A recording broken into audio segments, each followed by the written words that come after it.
Hello everyone, my name is Sarvesh and watching my YouTube channel. आज के इस video में भी आप लोगों को बहुत यूज़फुल चीज़ें मिलने वाली हैं। सबटाइटल्स बहुत इंपॉर्टेंट हैं और एक एक चीज़ को समझना, तभी आपको फ़ायदा होगा ऐसी वीडियोस को देखने का। और अगर आप लोगों को कोई हमारा बैच ज्वाइन करना है स्पोकन या फिर बेसिक के रिगार्डिंग, तो ऊपर नंबर दिया हुआ है व्हाट्सएप पे, उस पर आप कनेक्ट कर सकते हो। चलिए वीडियो शुरू करते हैं। तो पहला सेंटेंस है, तो आप मुझे बारिश में आउटडोर मूवी थिएटर में लाए हो। आउटडोर मूवी थिएटर मतलब जो ओपन होते हैं, ओपन मूवी थिएटर से एकदम के सामने थिएटर है और वहाँ पर सिर्फ गाड़ी में बैठ के आप मूवी देख सकते हो। आपको कहीं रिक्लाइनर या फिर किसी सीट पर बैठने की ज़रूरत नहीं पड़ती है, किसी इंडोर जगह में नहीं है, ओपनली आप देख सकते हो। तो वो चीज़ें होती हैं आउटडोर मूवी थिएटर्स। इंडिया में पता नहीं है या नहीं है, लेकिन बाहर ये चीज़ बहुत है। तो तुम लेकर आए हो, ठीक। तो यहाँ पर सो यू ब्रॉट मी, अगर ग्रामेटिकली देखा जाए बहुत सही तरीके से, तो ये सेंटेंस तो गलत है। यू हैव ब्रॉट मी आना चाहिए, लेकिन पास्ट इंडेफिनिट और प्रेजेंट परफेक्ट, इन दोनों सेंटेंसेस में बहुत गलती मिलेगी, ठीक है। इन दोनों में बहुत कन्फ्यूजन मिलेगी। कायदे में तो ये गलत है, यू हैव ब्रॉट मी आना चाहिए, लेकिन बोला इसी तरीके से गया है, तो कोई दिक्कत नहीं है, समझ लेना। लिखने में ये मिस्टेक्स मत करो, स्पोकन में ऐसी चीज़ें आपको बहुत मिलेंगी और इस वीडियो में तो कई बार आएगी। तो पहला सेंटेंस हुआ, so you brought me to an outdoor movie theatre in the rain. अब बारिश में ऐसे जगाने का फ़ायदा क्या है, शीशे पर बारिश गिरेगी, आप मूवी देख नहीं पाओगे। तो ये सरकास्टिकली इस चीज़ पर जा रही है, ठीक है। सो यू ब्रॉट मी, अब ब्रॉट की जगह आप गॉट भी लगा सकते थे। So you have got me या फिर got me to an outdoor movie theatre in the rain, कि तुम बारिश में मुझे आउटडोर मूवी थिएटर में लेकर आए हो। क्या तुम्हें किसी ने बताया नहीं कि तुम बहुत समझदार हो। डिडंट एनीवन टेल यू, क्या तुम्हें किसी ने बताया नहीं, ठीक है। ये भी पास्ट इंडेफिनिट में लेकर जा रही है। क्वेश्चन नेगेटिव सेंटेंस है जिसका आंसर हम यस और नो में दे सकते हैं। सबसे पहले सेंटेंस शुरू होगा हेल्पिंग वर्ब से। यही कुछ ग्रामर के रूल्स हैं जो मैं आप लोगों को बार बार बताता हूँ और बार बार समझाता हूँ कि इनिशियली शुरुआत में ग्रामर सीखना बहुत ज़रूरी है। मत जाओ इन चीज़ों के अंदर कि ग्रामर की कोई ज़रूरत नहीं है, बिना ग्रामर के भी सीख सकते हो, मत जाओ, अपना ही नुकसान करोगे। इनिशियली ज़रूरत पड़ेगी, बाद में ज़रूरत नहीं पड़ेगी। अब कोई बेवकूफ़ अगर ये बोलने लगे कि अगर आपको स्विमिंग करनी है तो तुम्हें टायर ट्यूब्स लगाने की ज़रूरत थोड़ी ना होती है, स्विम ऐसे थोड़ी ना की जाती है, तो क्या करें, ऐसे ही कूद जाएं बिना प्रोटेक्शन के? नहीं, आपको पहले वो ट्यूब लगाकर ही स्विम करना होता है। हाथ पैर जब चलाने आते हैं तो धीरे धीरे धीरे धीरे चीज़ें इंप्रूव होती है। साइकिल चलाना सीखते हैं तो कोई पीछे से पकड़ता है, फिर साइड में 2 टायर्स होते हैं, उनकी हेल्प से हम धीरे धीरे सीखते हैं। तो इनिशियली तो किसी सपोर्ट की ज़रूरत पड़ेगी ना। तो ये चुका है, चुकी है, लिया है, ता है, ती है, ये करनी ज़रूरी है स्टार्टिंग में। इन चक्करों में मत पड़ो कि नहीं है ज़रूरी। तो क्या तुम्हें किसी ने बताया नहीं, डिडंट एनीवन टेल यू, या फिर डिडंट, अगर डिडंट को आपको शुरू में नहीं लगाना है, डिड लगा दो। Did anyone not tell you, subject के बाद आप नॉट लगा सकते हो। और अगर आपको नॉट मर्ज करना है तो आप सीधा मर्ज कर दो, डिडंट एनीवन टेल यू, कि क्या तुम्हें किसी ने नहीं बताया that you are a genius. You are a genius, इसमें ये आर क्या है, बी की फर्स्ट फॉर्म है। अभी हम बी का टॉपिक कर रहे हैं तो वो लोग शायद रिलेट कर पाएंगे। स्टेट ऑफ बीइंग का सेंटेंस है ये। तो जो आर होता है, is, am are, was, were, will be, 3 तरह से यूज़ होती हैं, कई बार बता चुका हूँ। कंडीशन में, कॉन्टीन्यूटी में और पैसिव में। आई एम अ मैन, ये एक कंडीशन है। आई एम प्लेइंग कॉन्टिन्यू है। आई एम स्कोल्डेड टुडे, ठीक है, I am scolded every day, ये एक पैसिव है। तो is, am are, was, were, will be के साथ ये कहानी है। और हर ऐसी हेल्पिंग वर्ब, चाहे वो कैन भी हो, मे बी हो, शुड भी हो, वुड भी हो, हर ऐसी हेल्पिंग वर्ब जो स्टेट ऑफ बीइंग को दिखाती है, वो इन तीनों में यूज़ हो जाएगी, ठीक है। So didn't anyone tell you that you are a genius. अब इसने कहा, देखो वहाँ एक आदमी है, एक लड़की से बात कर रहा है। ये जो मैंने कॉमा लगाया है, इसको बहुत इंटेंशनली मैंने लगाया है समझाने के लिए। देखो इंग्लिश में लाइन ये थी कि there is a dude, there is a dude, dude नहीं, कैसे पता नहीं क्यों निकल गया मुंह से, देयर इज़ अ डूड, ठीक। तो डूड का मतलब एक आदमी, बहुत कैजुअल लैंग्वेज है, ठीक है। जैसे यार आदमी दोनों में चलता है, dude what are you doing, what are you doing dude.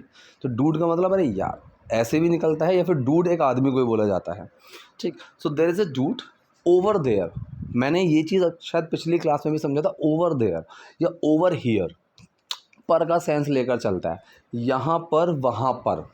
So there is a dude over there, ये भी स्टेट ऑफ बीइंग का सेंटेंस है। कंडीशन बता रहा है कि वहाँ पर एक लड़का है, वहाँ पर एक आदमी है, टॉकिंग टू अ चिक। चिक का मतलब लड़की को बोलते हैं। तो या तो आप इसमें अगर कॉमा हटाओ तो सेंस ये आ जाएगा जो, तो जो की जगह आप दैट लगा सकते हो या हु लगा सकते हो, क्योंकि इंसान की बात चल रही है। So there is a dude over there who is talking to a chick, ऐसे भी बना सकते हो। या फिर there is a dude over there talking to a chick, कि वहाँ एक लड़का है, एक लड़की से बात कर रहा है, एक आदमी है एक लड़की से बात कर रहा है। ओह, मैंने ये फ़िल्म देखी है, मुझे ये पसंद है, मैंने ये फ़िल्म देखी है, I have watched this movie. Present perfect sentence आ गया, I have watched, subject helping verb action, और प्रेजेंट परफेक्ट है तो एक्शन की थर्ड फॉर्म हमें लगानी पड़ेगी। इसने कहा oh I have watched this movie, अरे मैंने तो ये मूवी देखी है, आई लाइक इट, ये मुझे पसंद है, आई लाइक इट, ये प्रेजेंट इंडेफिनिट सेंटेंस है कि मैं इसको पसंद करता हूँ या फिर ये मुझे पसंद है। ठीक है, तो इसने कहा oh I have watched this movie I like it, अरे ये मूवी तो मैंने देखी है, ये मुझे बहुत पसंद है। इसने कहा कि वो एक वकील है, मतलब उस आदमी को बोल रहा है जो सामने थिएटर में है, मूवी के अंदर है। इसने कहा वो एक वकील है, ही इज़ अ लॉयर। उसको अपने ग्राहकों को बरी कराने के लिए झूठ बोलने की आदत होती है। इस सेंटेंस को ध्यान से देखो, एक बार को ना कोई कंफ्यूज हो जाएगा इस सेंटेंस में। He is use to always lying, ठीक है, यहाँ पर लाइंग आएगा, लाई आएगा, लोग कंफ्यूज हो सकते हैं इसमें। ध्यान से देखो, यहाँ पर जो ही के बाद एपोस्ट्रोफी एस लग रहा है, ही इज़ यूज्ड टू, वो आदि है। एक तो ये तरीका होता है ही यूज्ड टू लाई, वो झूठ बोला करता था। यहाँ पर जो यूज्ड टू है ये प्रेपोजिशन नहीं, सॉरी, ये जो टू है ये प्रेपोजिशन नहीं है, ठीक है, यूज्ड टू। तो जैसे मैंने कहा कि ही यूज टू डू दिस, यहाँ पर यूज टू जो है इसमें टू एक फ्रेजल वर्ब का पार्ट है, वो प्रेपोजिशन का पार्ट नहीं है, फ्रेजल वर्ब का पार्ट है। नहीं, मैंने शायद थोड़ा उल्टा बोल दिया, एक second, let me correct myself. अगर मैंने कहा कि I was use to, I was use to this movie, या फिर I was use to the food of the PG, I am use to this environment, कि मैं इस environment का यूज टू हूँ। यहाँ पर यूज टू एक फ्रेजल वर्ब है, ठीक है। इसके साथ अगर मुझे एक्शन लगाना है तो आईएनजी लगाना पड़ेगा। लेकिन अगर मैं बोलूँ कि आई यूज टू प्ले क्रिकेट, मैं क्रिकेट खेला करता था, यहाँ पर यूज टू फ्रेजल वर्ब नहीं है। अगर मैं आदि की बात करता हूँ कि यार ये पीजी के खाने का मैं आदी हूँ, मैं यूज टू हूँ, ये एक फ्रेजल वर्ब है।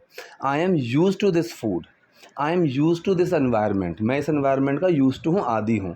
अगर मुझे इस यूज टू के साथ एक्शन लगाना है तो आईएनजी लगानी ही पड़ेगी, जैसे यहाँ पर लगाना पड़ा, ही इज़ यूज टू, यहाँ पर ही यूज टू नहीं है, ही इज़ यूज्ड टू, वो आदी है झूठ बोलने का। अब इस यूज टू के साथ अगर एक्शन लगाना है तो आईएनजी लगानी पड़ेगी, he is use to lying, ठीक है, और हमेशा के लिए ऑलवेज लगा दिया। तो सेंटेंस इस तरीके से बन गया कि he is use to always lying, वो आदी है हमेशा झूठ बोलने का, टू एक्विट हिज क्लाइंट्स, अपने क्लाइंट्स को बरी कराने के लिए, ठीक है, अपने क्लाइंट्स को जेल से निकलवाने के लिए, छुड़वाने के लिए, वकील है वो।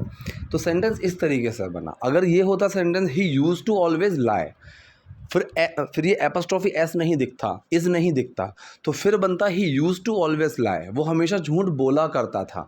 लेकिन सेंटेंस ये है कि he is use to always lying, कि वो हमेशा झूठ बोलने का आदी है, टू एक्विट हिज क्लाइंट्स, अपने क्लाइंट्स को बरी कराने के लिए, उनको छुड़वाने के लिए, ठीक है। एक सेकेंड, झूठ बोलने की इसी क्षमता ने उसे एक सफल करियर दिया है। क्षमता मतलब एबिलिटी, ठीक। तो झूठ बोलने की इस क्षमता ने उसको एक सफल करियर दिया है। अब यहाँ पर देखो, काम किसने किया है? झूठ बोलने की इस क्षमता ने, इसने दिया है। तो यहाँ पर झूठ बोलने की ये क्षमता, ये हो गया हमारा सब्जेक्ट, दिया है, हेल्प, ये हो गया प्रेजेंट परफेक्ट सेंटेंस, तो हेल्पिंग वर्ब आ जाएगी हैज़, दिया है गिवन आ जाएगा हमारी थर्ड फॉर्म एक्शन, और क्या दिया है वो ऑब्जेक्ट हो गया, बाद में आ जाएगा। तो subject plus helping verb plus action, यही फॉर्मूला है, क्योंकि एक सिंपल सेंटेंस है प्रेजेंट परफेक्ट का। बस यहाँ पर समझने वाली बात यह है कि सब्जेक्ट क्या है, एक्शन क्या है, हेल्पिंग वर्ब क्या है, ये चीज़ समझने वाली बात है। तो जिसने काम को किया वो सब्जेक्ट है, तो किसने काम को किया? झूठ बोलने की इस क्षमता ने। So this ability to lie, फिर आएगी हेल्पिंग वर्ब। अब दिस एबिलिटी, ये क्षमता सिंगुलर है या प्लूरल है? सिंगुलर ही तो है, ये क्षमता की बात कर रहे हैं ना। So this ability to lie, helping verb आ गया हैज़। एक्शन क्या है? देना, दिया है। तो देने के लिए हम क्या लगाएंगे? गिव, और गिव की थर्ड फॉर्म क्या है? Given. So this ability to lie has given him, उसको दिया है। क्या दिया है? अ सक्सेसफुल करियर, एक सक्सेसफुल करियर। तो ये चीज़ें समझने वाली होती हैं। अब ये सेंटेंस देखने में कितना मुश्किल सा लग रहा है, लेकिन आप यहाँ पर देखो कि सब्जेक्ट क्या है, हेल्पिंग वर्ब क्या है, एक्शन क्या है। इनिशियली आपको ऐसे ही करना पड़ेगा। बार बार मैं इस चीज़ को रिपीट कर रहा हूँ क्योंकि ये चीज़ वाकई में फैक्ट है कि इनिशियली तो ऐसे ही सीखना पड़ेगा। बाद में ग्रेजुअली जब आप प्रैक्टिस करते जाओगे, आपको इनकी रिक्वायरमेंट, इन फॉर्मूलों की इतनी रिक्वायरमेंट खुद ही कम होती चली जाएगी। और फिर आप खुद को देखोगे, अब मैं बोल रहा हूँ, बहुत से लोग ऐसे आए हैं, बहुत से, जो सीखे भी हैं, जिनको ट्रस्ट है प्रोसेस के ऊपर और वो उस चीज़ को समझते हैं और सीख रहे हैं। ऐसे भी आए हैं जो आए और उनको लगा कि नहीं, ऐसे तो नहीं सीखा जाता, फिर चले गए, फिर से वापस आए। ऐसे भी बहुत आए हैं। और मैंने, जो इंसान कभी ऐसे मुझसे बोलता है कि सर इस तरीके से कुछ है कि सर इनसे ऐसे नहीं सीखा जाएगा, एक दो ही आए हैं, ज़्यादा नहीं। अच्छी बात यह है कि एक दो ही आए हैं कि सर इस तरीके से तो नहीं आएगा। मैंने कहा ठीक है, जो तरीके से आपको आए, जिस तरीके से आपको आ जाए, जब आए मेरे को बता देना, और ज़रूर बताना, और ताकि मुझे कुछ सीखने को मिले कि अच्छा ऐसे भी पढ़ाते हैं। ठीक है, तो वो चीज़ मैं खुद ही समझता हूँ क्योंकि इस लाइन में, इस फील्ड में मैं बहुत टाइम से हूँ, समझ रहा हूँ हर चीज़। लेकिन बिना बेसिक्स क्लियर किए हुए, बिना ग्रामर को समझे अगर आप सोच रहे हो कि मैं इंग्लिश सीख जाऊँगा या सीख जाऊँगी, तो एक रटने वाली बात हो गई। और रटने की एक लिमिट होती है। अब जो मैं अपने कुछ सेलेक्टेड स्टूडेंट्स अगर लूँ, कुछ सेलेक्टेड, और मैं, कोई भी आप जो सीख रहे हो, आप कोई भी आ जाओ, मेरे सिलेक्टेड स्टूडेंट्स होंगे, वो होंगे जिन्होंने मुझसे सीखा है, और आप दोनों आपस में या तो बात करो या फिर सेंटेंसेस पूछो। बात करना भी अगर छोड़ो तो आप एक दूसरे से सेंटेंसेस पूछो कि इसको कैसे बोलेंगे। बात करनी है, बात करो। अभी तक मैंने उन लोगों को लिखने में, समझने में ट्रेंड किया है। अभी हमारी जो प्रैक्टिस चल रही है, प्रैक्टिस हमारी ज़्यादातर अब स्पोकन पर है कि अब मैं उनको बोलने पर ज़्यादा फोकस कर रहा हूँ। ठीक है, सेंटेंस मैं उनको दूँ, whether how hard that sentence is doesn't matter, but they are able to make that sentence. But now the major focus I am diverting is on spoken one. ठीक है, चलिए, तो झूठ बोलने की चीज़ तो सेंटेंस हो गया। लेकिन उसने अपनी पत्नी से भी झूठ बोला है, ये भी प्रेजेंट इंडेफिनिट सेंटेंस आ गया। लेकिन के लिए बट लगा दिया। उसने बोला है, ही हैज़ लाइड, लाई की third form, but he has lied to his wife as well. ठीक है, इसने अपनी पत्नी से भी झूठ बोला है, so he has lied to his wife as well. As well मैंने सेंटेंस के लास्ट में लगाया है। ठीक है, अगर आप यहाँ पर चाहो ऑल्सो लगाना तो ऑल्सो भी लगा सकते हो, he has also lied to his wife. To लगाना चाहो तो सेंटेंस के लास्ट में टू भी लगा सकते हो, ऑल्सो एज वेल टू, तीनों यहाँ पर काम कर जाएंगे। इवन भी कर जाएगा, कोई प्रॉब्लम नहीं है। इधर नहीं आएगा क्योंकि वो नेगेटिव में आता है, वो सिर्फ नेगेटिव में ही आता है। ठीक है, एक सेकेंड। तो उसके जन्मदिन पर उसका बेटा एक विश करता है। तो उसके जन्मदिन पर, सो ऑन हिज बर्थडे, उसका बेटा एक विश करता है। प्रेजेंट इंडेफिनिट सेंटेंस है, उसका बेटा एक विश करता है। एक सेकंड रुको। हाँ जी, तो यहाँ पर सब्जेक्ट कौन है? His son. हिज सन क्या है? सिंगुलर है। हेल्पिंग वर्ब आएगी डज, और एक्शन आएगा मेक। डज छुपेगा, मेक में बना देगा मेक्स, क्योंकि विश करना मेक अ विश होता है। So his son makes a wish. आप इसको ऐसे बना सकते हो कि his son makes a wish on his birthday. ऐसे भी बनाओगे तो भी ठीक है, कोई ऐसा रूल नहीं है कि पहले यही आएगा, ऐसा कुछ नहीं है। जो ग्रामेटिकल रूल है वो आप देख लो। उसके जन्मदिन पर उसका बेटा विश करता है, प्रेजेंट इंडेफिनिट सेंटेंस है। ठीक है, तो यहाँ पर मेक्स अ विश आ जाएगा। एक दिन के लिए उसके पापा झूठ ना बोलें, दैट फॉर वन डे, कि एक दिन के लिए हिज फादर डजंट लाई। अब देखो, डजंट लाई का मतलब ये कि क्या हुआ? डजंट लाई का मतलब ये होता है कि वो झूठ नहीं बोलते हैं एक दिन के लिए। लेकिन जब मैं किसी से कोई चीज़ चाहता हूँ कि तुम ये करो, वो सेंटेंस भी प्रेजेंट इंडेफिनिट में ही बनता है। मैं चाहता हूँ कि तुम आज ना जाओ, I want you not to go today, या फिर I want that you don't go today. तो आप ऐसे, जब हम किसी दूसरे से इम्पेरेटिवली कुछ बोलते हैं तो वो भी प्रेजेंट इंडेफिनिट में ही बनता है।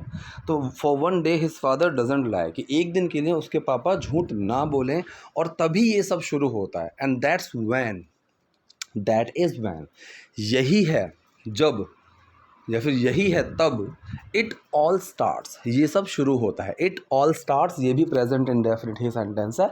इट के बाद डज है और फिर स्टार्ट है, डज छुपा है स्टार्ट में और वो स्टार्ट्स बन गया। इट ऑल स्टार्ट्स, ये सब शुरू होता है। इसने कहा कि क्या शुरू होता है, what starts then, what starts then. अब देखो क्वेश्चन है, कायदे में तो WH वर्ड के बाद हेल्पिंग वर्ब आना चाहिए, व्हाट के बाद डज आना चाहिए और फिर स्टार्ट आना चाहिए, लेकिन डू, डज और डिड ये 3 हेल्पिंग वर्ब ऐसी होती हैं, इनके तुरंत बाद हम कोई भी एक्शन नहीं लगाते हैं, इसमें छुप जाते हैं। So it starts then, what starts then, कि तब क्या शुरू होता है, मेरी आंख लग गई। इसने कहा तो फिर मेरी आंख लग गई, देन आई नोडेड ऑफ। तो नॉड ऑफ का मतलब क्या होता है, झपकी लग जाना, आंख लग जाना। तो इसने नॉड की ही सेकंड फॉर्म लगाई हुई है, पास्ट इंडेफिनिट सेंटेंस बनाया हुआ है कि देन आई नोडेड ऑफ, कि फिर मेरी आंख लग गई, मेरी झपकी लग गई।